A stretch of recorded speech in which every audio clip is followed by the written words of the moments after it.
Hello everyone, welcome back to the channel. In today's video, I'm going to show you how to fix the problem when YouTube videos suddenly become dark while watching on Android.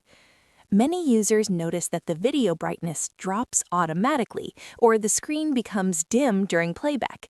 If you're facing the same issue, don't worry, there are a few simple fixes you can try. Let's get started. First, open the YouTube app on your Android phone. Now start playing any video and check if the brightness becomes darker automatically. One common reason for this issue is adaptive brightness on your phone. To fix it, open your phone settings, then go to Display.